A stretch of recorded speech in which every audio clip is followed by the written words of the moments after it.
Okay. All right, so let's give this another go and see if I am able to share what I'd like to.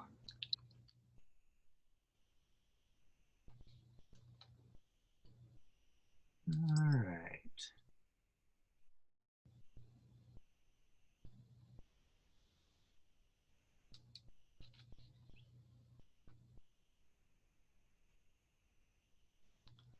Aha. There All you right. go. So hopefully everybody can see this. I put together a brief timeline of kind of what the instruction from home sequence occurred as. So I even drew back to a little bit before we went home. In this time, we had a casual discussion with our administrative teams as early as March 5th. We thought it was very casual at that time. We really didn't anticipate that it was going to result in a learning from home context. But we were wanting to plan ahead and begin to develop plans.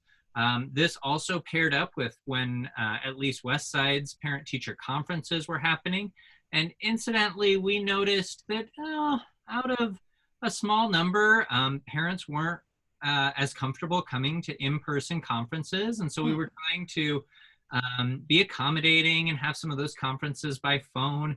And as a building, Rockbrook really only had about 3 or 4 students whose families were at that point electing not to have their students attend. And again, we were trying to be very accommodating, provide assignments, provide summaries of lessons, but we really didn't anticipate a full school closing at that point. Incidentally, in advance of a brief break that we had scheduled, on March 12th, we suddenly found ourselves packing up iPads. Westside is 1-to-1 at the elementary as well as the secondary level. And so devices were sent home as just a safety factor to make sure that they were available if needed. But I found myself at dismissal telling all of the kids, oh, we'll be back on Monday and just bring them back with you. And lo and behold, I was called in for an administrative meeting on that Sunday at about 4 p.m. because the plan was then that we were going to be closed. And so the announcement went out, and we then conducted relatively teacher-driven instruction. They were picking up where they'd left off. They were trying to apply the lessons that they had been in the middle of through some form or another of distance format, but we didn't give them a huge amount of structure behind that, and simply asked them, continue to teach as you would have, use the tools that you've had available to you up until spring break. We did give them a brief amount of time prior to initiating those lessons in which we provided some professional development on how to use the tools, because we knew that our staff was in a variety of different places and our kids were in a variety of different places as to their independence in using some of those tools. So we taught that way for about 2 weeks, and then we had spring break, and again, we provided some professional development, but we also at that point made the decision that we were going to make sure that our lessons were more driven towards skill maintenance, skill review, and certain types of learning that students needed to shore up because we did not have the structures in place at that time to truly teach and assess new student learning. Given the restrictions that were in place, given the circumstances that had come into place, it wasn't appropriate for us during this time to be presenting students with a significant amount of new content. Now, it wasn't that we weren't presenting them with new facets to the learning that they'd had, but it wasn't appropriate to give them brand new learning that they would then be assessed upon. And this for Westside then all wrapped around May 15th. We had some final lessons, and really in that final week, a lot more social interactions. And I think the Zoom fatigue had already started to set in at that time. where students simply observing was no longer something they were willing to tolerate, and they really were seeking at that time a lot of social interaction. And so we were seeking ways to give them opportunity for that, especially in that final week. Lots of social emotional learning, lots of pre-discussions about what they might be doing over the summer to maintain their health and well-being, as well as just opportunities. You know, we arranged several opportunities. On one instance, we did a drive through the neighborhood sort of wave parade that they were referred to, and then we did a follow-up to that where the students were invited to drive past the school. And then from that point, we then set up an opportunity where students were able to turn in their personal belongings, or turn in their school belongings and retrieve their personal belongings. And then at that time, the health guidelines, or at least the health suggestions from our district, were to let those materials sit for a period of time. And then we called staff back in the week of June 1st through the 7th in order to begin to inventory those materials. We figure we got about 30 to 45% of materials back during that time, because we allowed families to keep their electronic devices for their students to use up until June 26th. And we believe that we're going to have a lot of those materials yet to come back in. So June 1st through 7th, staff inventoried, and then June 8th, we really began our typical summer planning processes. But I say that typical in the sense that many of those meetings have now been through mediums such as Zoom and Google Meet and different ways. We have been planning the typical kinds of curriculum updates, but also planning for how schooling in the fall may look. And again, that's where I mentioned to Deb earlier a little bit of that contingency fatigue, because as circumstances change almost on a daily basis, we have to kind of reconfigure the contingencies for what we think that will look like. So coming up on June 26th, we should have all materials exchanged for the most part. And then I just kind of on the side there put, you know, broad changes that occurred. You know, typically I would communicate to families in some kind of a weekly communication as well as a monthly newsletter.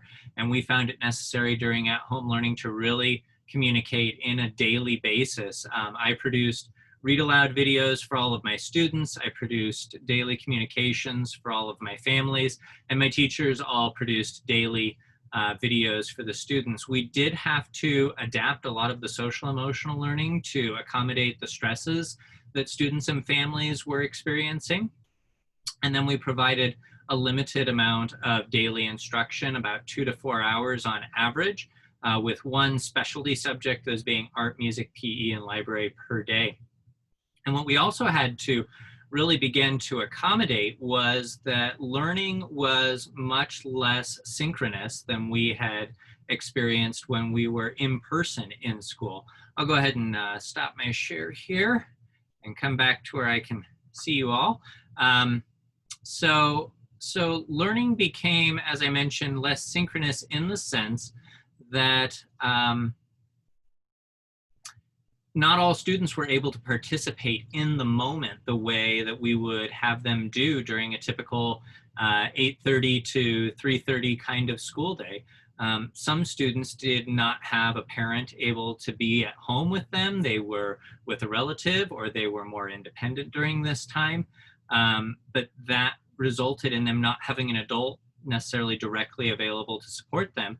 And so the interesting byproduct of that was school teachers finding that their day no longer existed in the frames of a typical school day.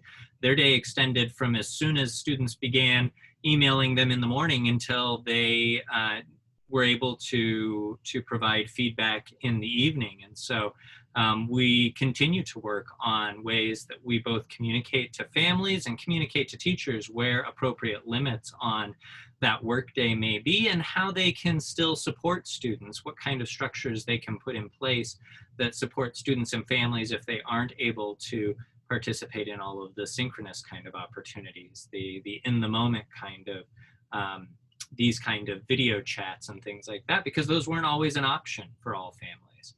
You know, and there's lots of what ifs in that. You know, today we're recording, but when we are working with students who are minors, that creates a whole different factor in which recording has limits that we can that we have to put on it. And we also had to do an awful lot of talking.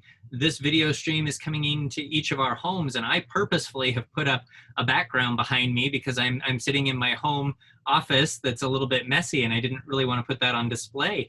But many students, when you give them a mobile device, are displaying from their living room, from their bedroom, and maintaining student privacy became a considerable thing that we had to take into account. And working with students and families to understand the need to be prepared for a certain amount of barrier breaking that had not existed in education before. So from that, I would first kind of open up to questions about what the from home learning experience was like, and then I'd be happy to share as of today where we're at with planning for the year ahead.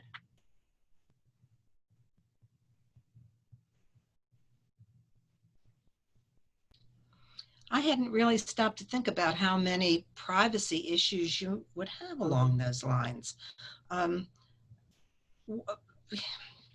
Where did you run into barriers there that you know would have been easier if you could have not worried about that? You know, I think one of the most basic things that we had to talk about that you don't really have to talk about with a student when they come to school each day, right? And that is appropriate dress. Like we put on full clothing, and we prepare ourselves to be in front of our peers. Whereas students are existing in the context of their home, their bedroom. They may yet be in their pajamas, which is certainly fine, but they may also have just gotten out of the shower, and you know, just different things like that. You know, because mom all of a sudden called them over and said, "Hey, your teacher, your meeting is starting right now. You need to be ready." And so we had to have kinds of common sense discussions that we just hadn't really thought to pre-teach our children for. Another one is, you know, conversations in the background. You know, the voice cancellation features of these softwares are pretty good, right? But if you are a kindergarten, first, second grade student, wisely so, your parents want you in the room with them when you are doing a video chat, really for all ages. But if that means that you're sitting in the kitchen while dad or mom is cooking dinner and they spill something, they, you know, the kinds of things that pop up in any of those environments all of a sudden have been broadcast to a class of 20-some students.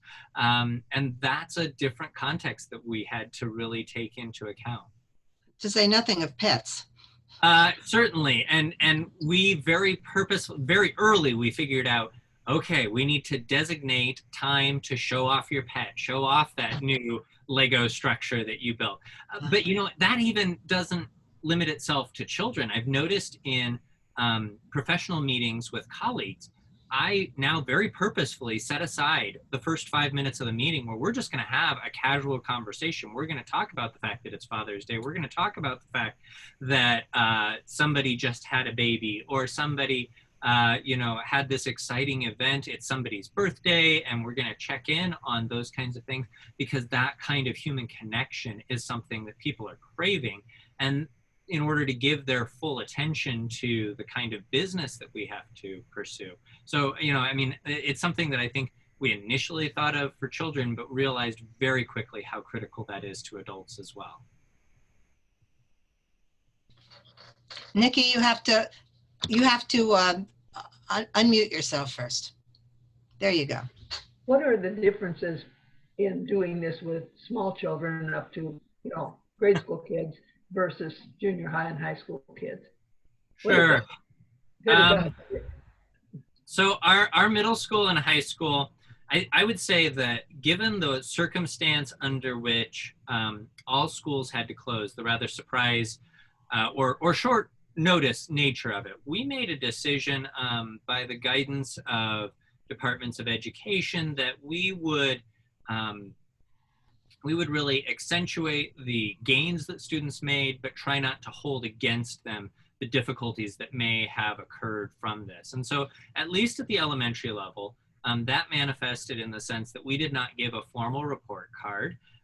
We gave a participation sort of summary for families, but how that really impacted, I guess, just the nature of what we were doing and how we were teaching was that we really had to back up a step and realize that though as a school district we have been one-to-one, we have always used that as an extra resource, and suddenly it was the primary conduit of communication. And that was very different. It was no longer something that we reached to when we needed to extend the learning. It was the primary mode by which we were able to connect with students. So as a result, we had to really think critically about how we presented content to students, because they needed to, what we realized is in class, a teacher can give in the moment kinds of small tweaks to the lesson that allow the students to be very successful with it. But when we are presenting content to students and we don't know exactly when they're going to work on that, we had to put a lot more what in education we refer to as scaffolding or structures in place to allow students and families to help navigate the kinds of learning that they were approaching. And when they stumbled or when they had difficulty, they needed to be able to reference those scaffolds, those structures, often in the way of like checklists or daily to-do lists. One of the structures that we used often was, these are the things that you must do today, and these are the things that you may do today. And that kind of model became very common in our instruction, because what we would often find is kids were drawn to the things that were fun, kids were drawn to the things that were highly motivating. Those things weren't always the most critical to what we were wanting them to take away from the lesson. Yet, if we didn't provide that to them, there was very little motivation for doing the harder things. So, you know, just I think tweaking models that we use in the classroom, but understanding how we present that to students was just a big shift for us. Nikki, I don't know if that totally answered your question. If I didn't touch on something, let me know. Well, I guess you said in the thing you showed us that you focus mostly on reinforcing what they'd already learned this year, if I understood that right. Yes. If you go into next year, you know, into a new learning sequence, have you thought about how that will work for, you know, especially third grade and under? Oh, absolutely. And for our youngest kids, I think you'd be surprised. They were perhaps the most flexible in this, right? They had not lived through the prior 4 to 5 years of what school looks like when you're in person. And so they just kind of rolled with it. And they're also, I think at that young age, they're very familiar with the model that, oh, I'm not doing that quite right, so I'll try it in a different way. And, you know, they're very malleable, very flexible.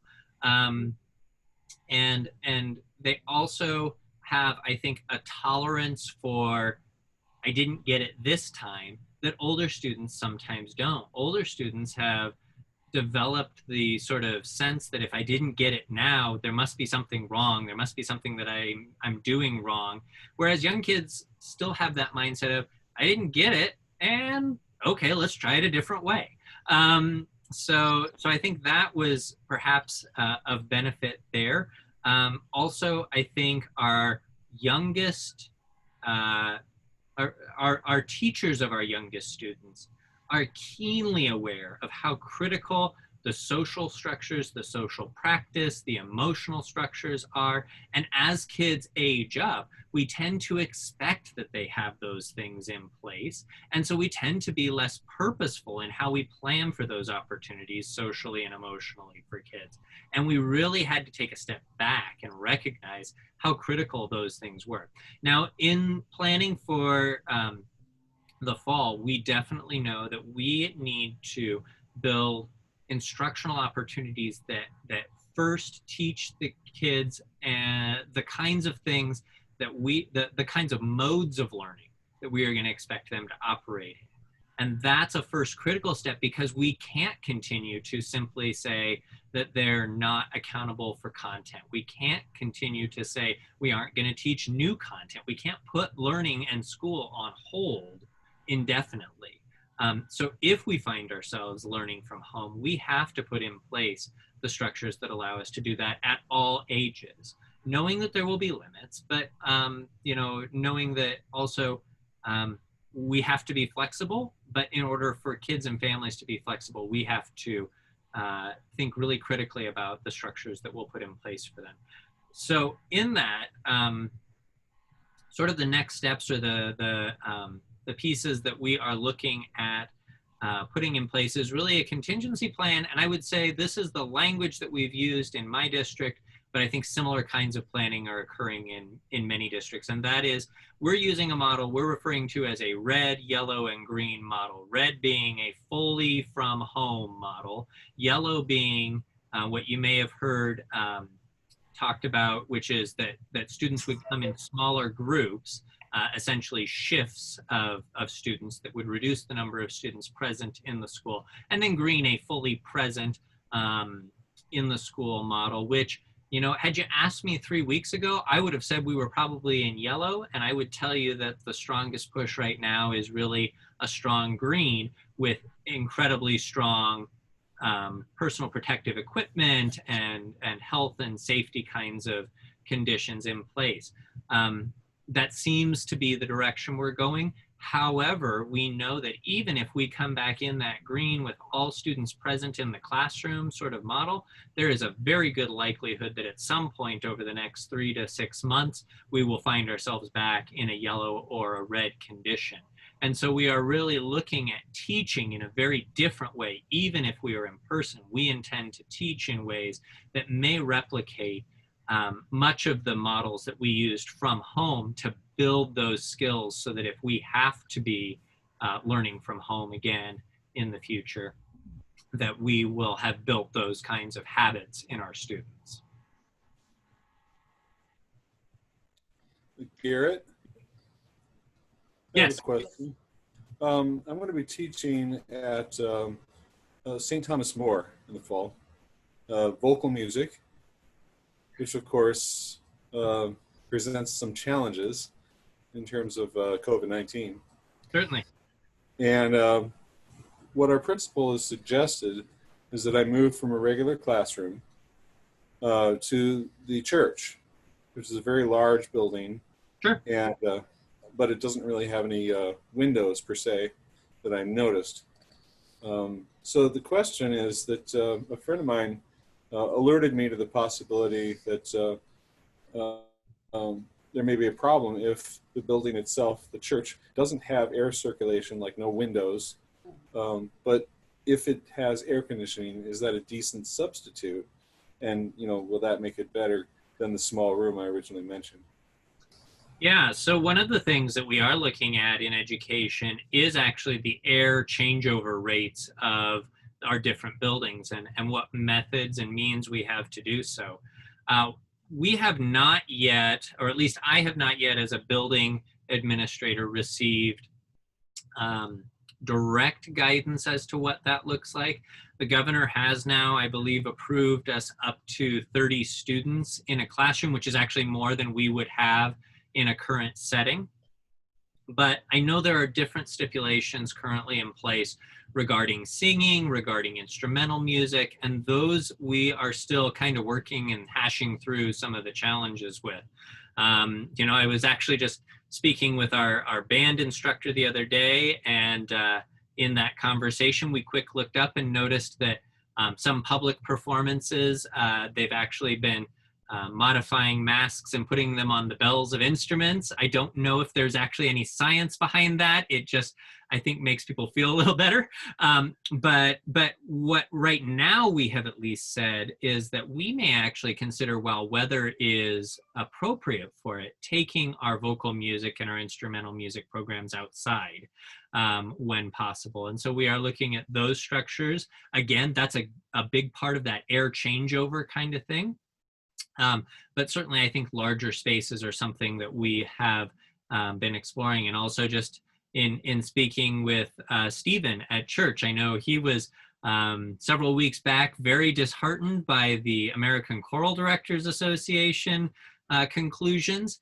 And yet I've also spoken with a number of professionals in the field who have said that, if anything, just posed a challenge to choral instructors to figure out and problem solve some of those barriers. And we know that mediums like this are ill-suited but possible, and yet what other ways can we go about that? And so we've had discussions of having smaller group, especially when you think of like middle school and high school sort of sectional kinds of opportunities.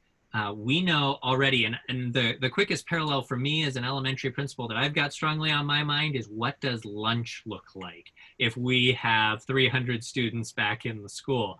We don't know the answer to that yet, but we are very definitely looking at probably needing to reduce the number of students in that space simultaneously.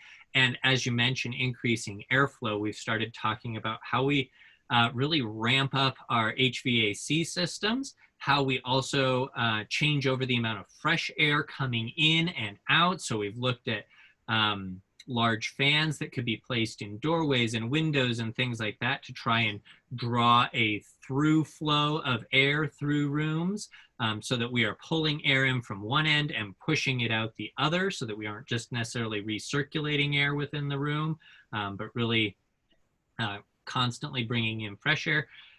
That brings a whole nother aspect, as many of us are all well aware of, in the sense of allergies, right? So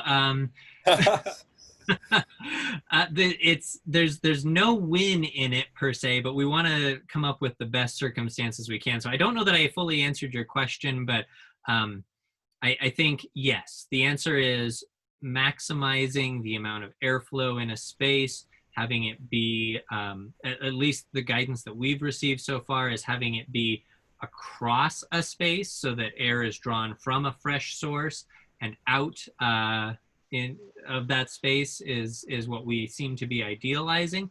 And then while weather permits, making use of the great outdoors is something that we are definitely looking at. All right, thank you. Yeah. Garret, are you considering the use of masks in the classroom for very young children? We are, and you would not believe how divisive that. Yes, I would.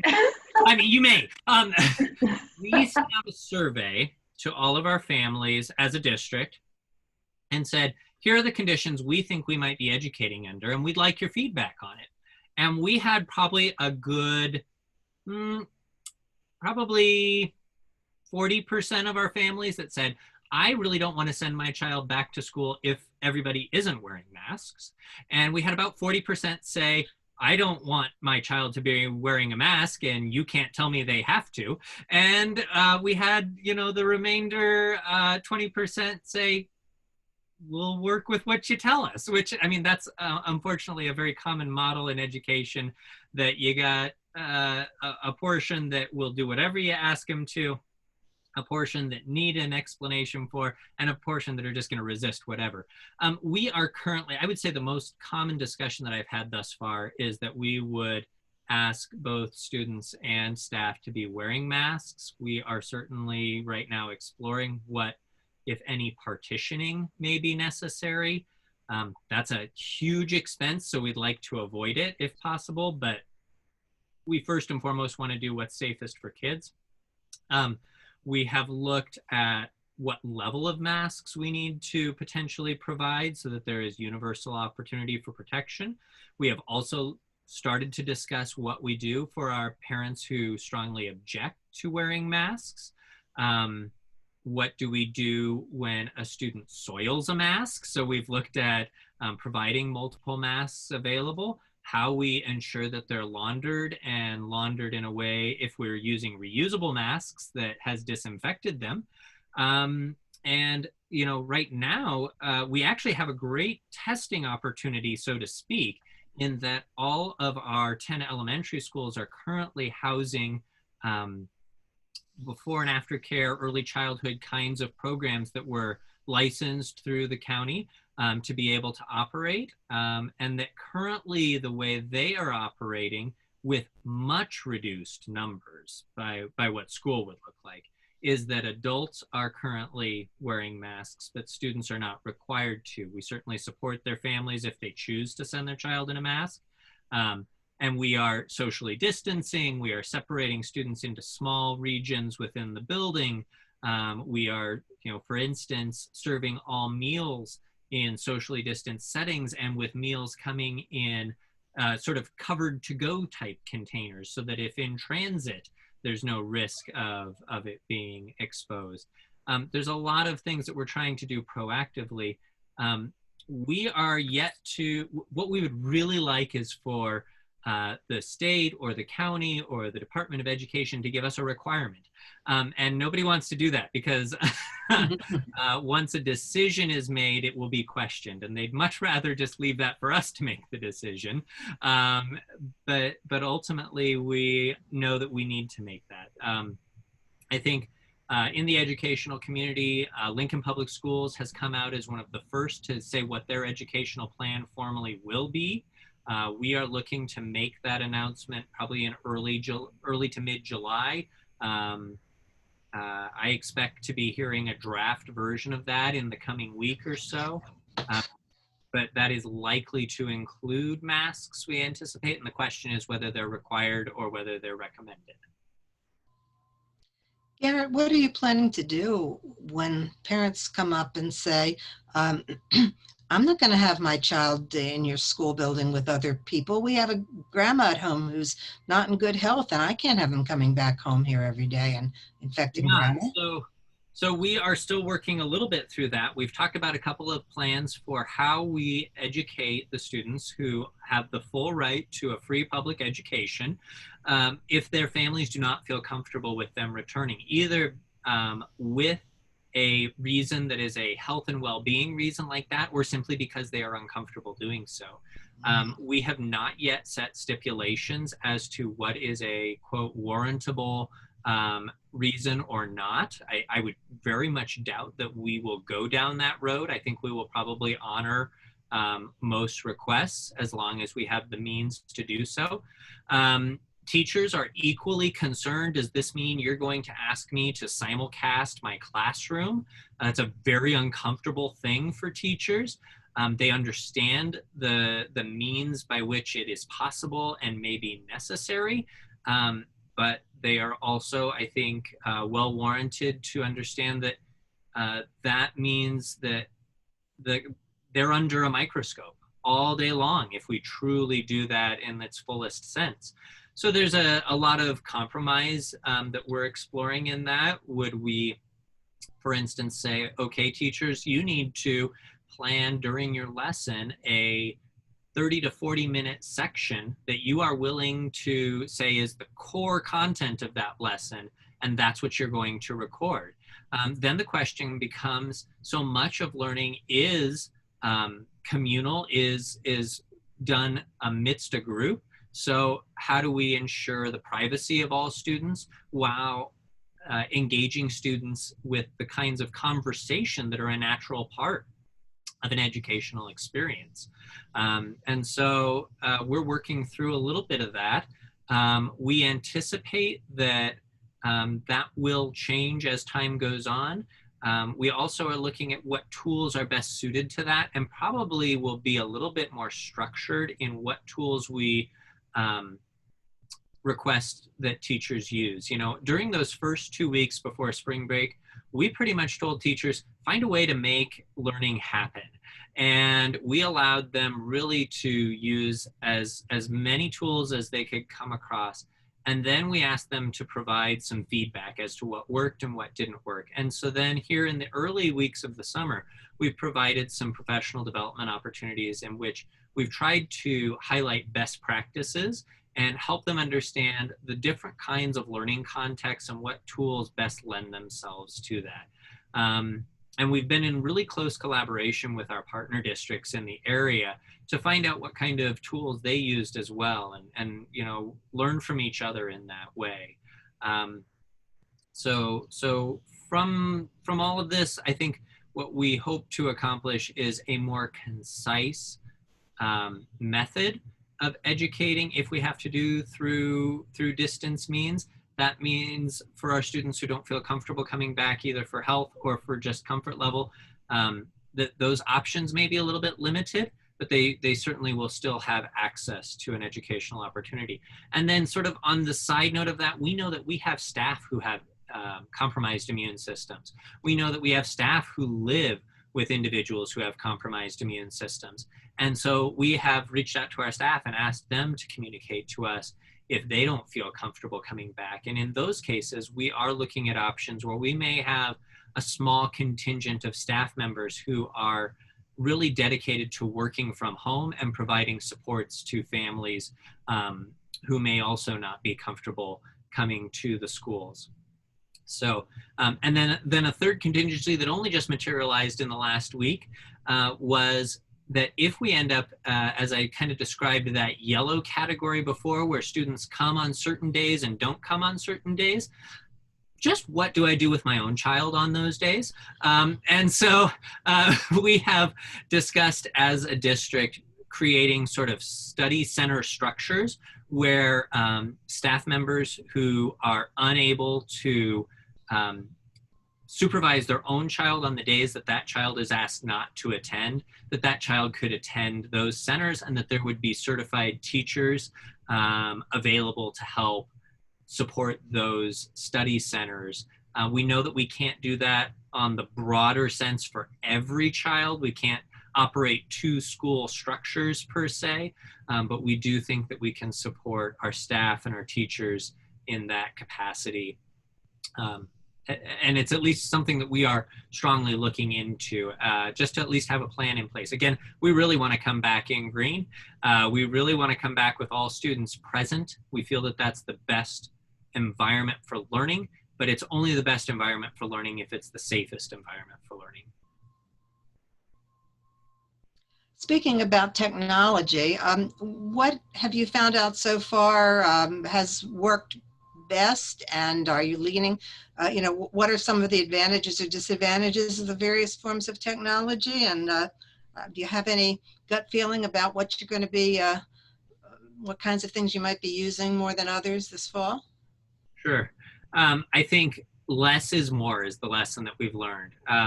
Families were willing to work with us through thick and thin, but when they were getting 20 different platforms, no family was able to keep up with that. And so we have selected, we are a Google-based district. So we use Gmail, we use Google Meet as opposed to Zoom.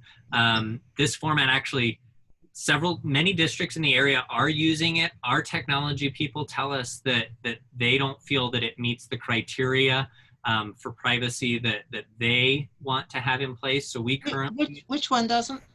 Zoom. Zoom, okay. Mm-hmm. So currently the federal guidelines, the way they interpret them, qualify Google Meet and Microsoft's meetings format as two platforms that we could use, and that we have access to both. We have leaned towards the Google side of it, and we're hoping that some of the features that we love about Zoom find their way into that Google video format. But we know that video discussions are not the only mechanisms by which we need to work with our students. And so again, a little bit on the Google-centric side, we are using the Google Classroom platform as a learning management system. So if you're familiar from the collegiate systems with systems like Blackboard or Canvas or things like that, this is Google's version of that they provide. It doesn't do all of the things, but it does a lot of things that allow us to have students be assigned things, turn things in, receive sort of feedback individually. It does give us some flexibility to provide individual assignments. And I think one of our big takeaways, because many of our classrooms used that platform during the initial extended learning experience, was it's important to give students a classroom. They call it Google Classroom, right? but students get a lot of teachers in one classroom. And that was not something that we considered, because the platform allows you to create a classroom for every single teacher, right? But if you have a student who might work with some specialty teachers, who might work with some additional interventions or some additional enrichments, suddenly they've got 10 different places to go to get the content they need for that day. And that's very frustrating for families and students. And so we are kind of reconfiguring what we expect our teachers to use that platform for. For our youngest learners, we actually use a different platform called Seesaw. It was initially developed as a student portfolioing system that allowed them to capture images and audio and video of their learning and to use that to share with their parents and family. That system has drastically increased its features over the last, I'd say 2 to 3 years, but especially in the last 3 months. And they have really started to develop themselves into a more fully fledged learning management platform that allows us to now create activities. It is really well suited for our primary students because it does give them the ability to respond to an assignment from the teacher with audio, with video, and with mechanisms that allow them to, for instance, on an iPad, draw right on the screen. And so for our youngest learners who may have developing literacy skills, it really gives us a variety of tools that other platforms have not done as much of. Beyond that, we are working really closely with a lot of our materials manufacturers who for our textbooks, for our curriculum series and different things like that. And many of them are rolling out additional resources that perhaps were available, perhaps weren't as well developed. And I think across the board, educational vendors have realized they need to continue to offer more and more offerings that teachers can leverage depending on what their instructional environment is.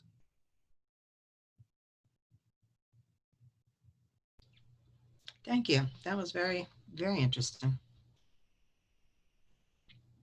Other questions?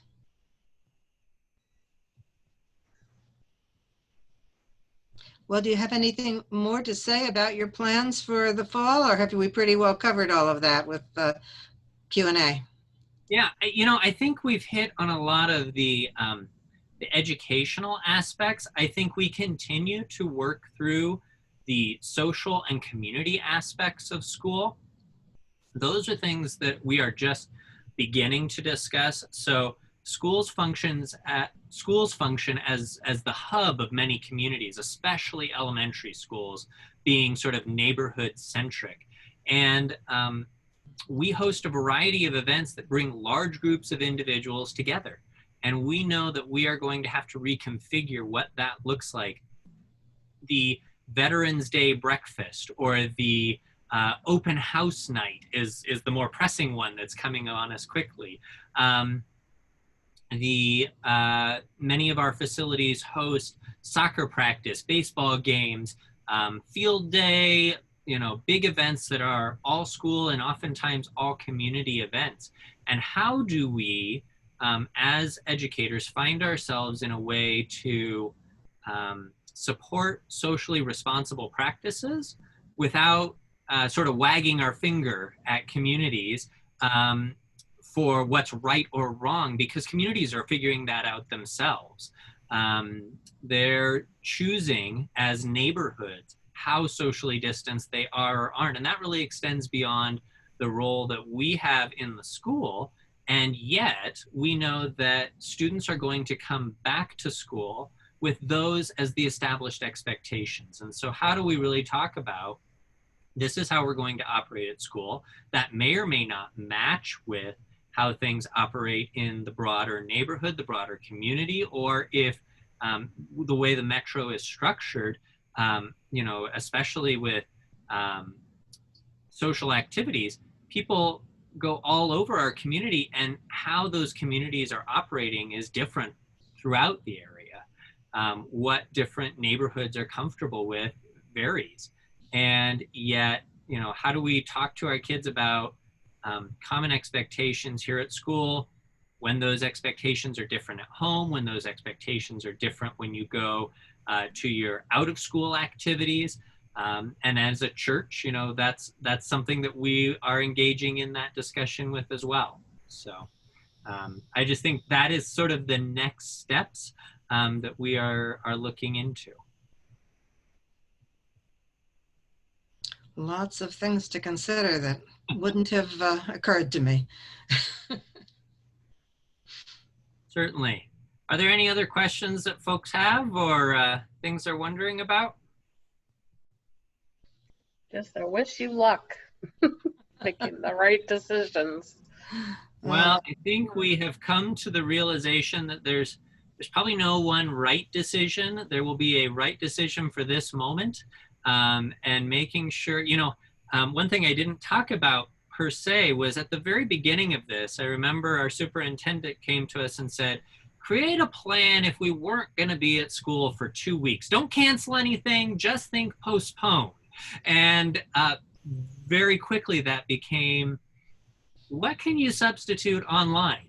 Like, how can you create these opportunities in a different context? And then from there, it became, what are the most critical things that schools need to experience? So now we're on the reverse of that, right? So we've planned for the critical things, the critical learning that needs to happen in our schools. And now we need to start thinking, what are the things that we could say, postpone a little bit? And in the event that health circumstances allow for increasing sizes of groups or less social distancing or interaction with personal protective, limitations, how do we now alter those things? And then eventually we'll get back, one would hope, to kinds of interactions that are more familiar, but maybe have more safety standards in place, you know, just as we continue to work through what I think most of us are now referring to as new normal. So one thing that's occurred to me is how much of a stumbling block is it going to be for you to try to make up for a couple months worth of no new material presented this past year? Yeah. To make sure your kids are up to where they ought to be by the end of next year. So the mathematician in me is really enjoyed this discourse, and I don't know that I've come to a strong answer. You know, on the one hand, we know that for the most part, educational opportunity has been similar nationwide. Not identical. We've certainly had regions of our country that were in fact able to go back to in-school learning, left off at different times. We've had, even within the state of Nebraska, you noticed in my timeline, we closed things off on May 15th. We kind of figured where we felt the limit point for student and family participation was and where we thought we were going to see diminishing gains. But some school districts went on the entire time of the traditional school year. They persisted through until their end date, despite the fact that the Department of Education gave schools permission to shorten the school year. But we anticipate, from a purely statistical sense, that this experience has impacted students in a broadly even way. But it doesn't mean that we want to have an entire generation of students go through the educational experience in a diminished capacity. So we have really looked at what are the ways that we teach. And one common attribute to education, at least at the elementary level, is that learning is often in a spiraled context. It has similar aspects that we come back to each year and build upon. So one consideration that's currently in the dialogue is, do we come back and try and pick up where we left off in March and rebuild those skills in some kind of a fast sense, right? That was the initial thing. And then another train of thought has been, where can we, knowing where those concepts get re-hit throughout the year, shore up our instruction when we get to that next point of building. And that's a possibly more promising sense. We knew that first one was not the greatest. And so we are, I think, strongly looking at how will we plan for the parts that were missed and building on the next opportunity to learn about that. And that seems more feasible to us. Sounds like a lot more work, however. It certainly is. And invariably, to do so, something gets left out. The resource of time is limited. So what is it that we choose not to emphasize in order to rebuild those foundational pieces? And that was a big part of why we chose during distance learning to not present new material, so that you're not unlearning mistaken concepts as much. But it's certainly an uphill battle for us. Well, this has certainly been enlightening. I appreciate all this information. I had no idea most of this was going on. Well, you know, we certainly hope that folks know that we are working hard in education. I say that the communal we, to come up with good plans. We, I know for my own sake, are communicating frequently with our public, with our students, with our families, to try and find out what the needs truly are, and we're doing the best we can. And I think it's just going to be an ongoing effort to make sure that we are meeting the needs of all learners. Sounds good. We're rooting for you. Yeah. I appreciate that. We need it. And anybody else have anything they want to say? It's been about an hour. I think we can let Garret take a bit of a rest unless there are any other questions. Thank you. Well, Garret, thanks. Very much. Thank you. Thank you. So interesting. We appreciate it. All right. Have a good day. You too. You too.